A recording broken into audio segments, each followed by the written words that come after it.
Hey y'all, it's Miss Brackett here, and I miss y'all so much. I hope y'all are having a great week. I wanted to let you know that each night, this week and next week, I'm going to be reading a book aloud to you. So tonight, we're going to read a book by Gail Gibbons.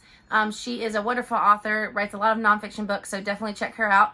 Since yesterday was St. Patrick's Day, tonight we're going to read a book called St. Patrick's Day. Here we go. St. Patrick's Day by Gail Gibbons.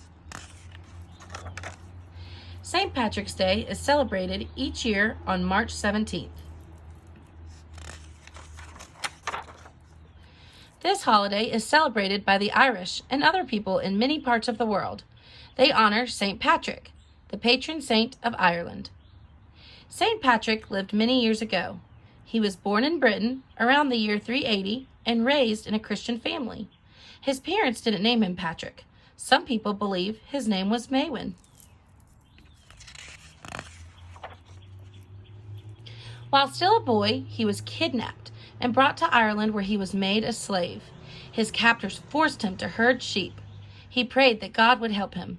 6 years later, he escaped. After finally arriving back in Britain, he lived quietly, thought, and prayed. He realized what he wanted to do. He had dreams of returning to Ireland to teach the people about God. He went to France to study religion.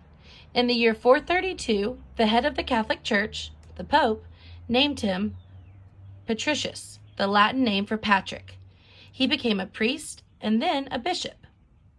At last, Bishop Patrick's dream came true. He sailed back to Ireland and began preaching. He built churches and schools all over the country.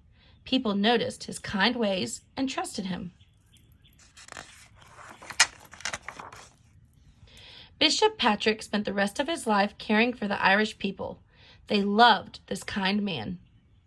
People honor Patrick on March 17th because he died on that date in the year 461.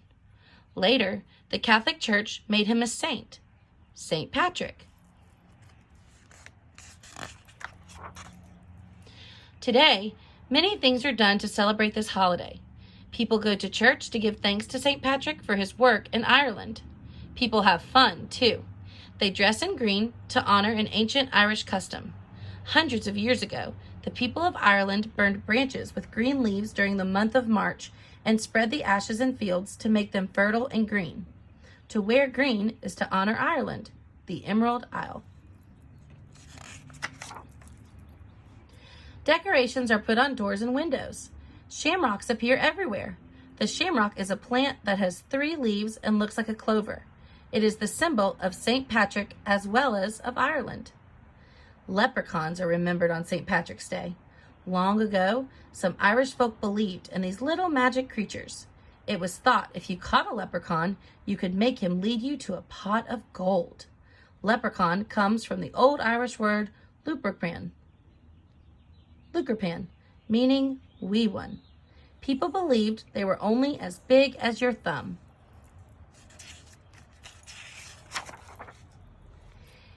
There is the shillelagh, too. In Ireland, many years ago, there was an old oak forest called shillelagh. The Irish liked to own a sprig of shillelagh, a short oak club from the forest.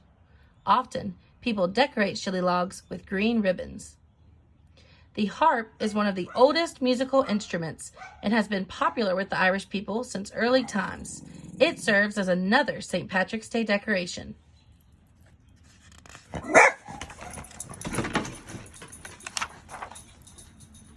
On St. Patrick's Day, people may give cards to their families and friends. People also make cakes, cookies, and goodies to share with others. Some people give flowers. Others wear green carnations or pin shamrocks to their clothes to celebrate the holiday. There may be St. Patrick's Day plays, too. Some families and friends have quiet times together in remembrance of St. Patrick. Often, there are meals to share. St. Patrick's Day parties are given too. It's fun to sing Irish songs, dance Irish jigs, and play games. In many places, there are St. Patrick's Day parades. Flags flutter in the wind. Pipers and fiddlers play Irish tunes.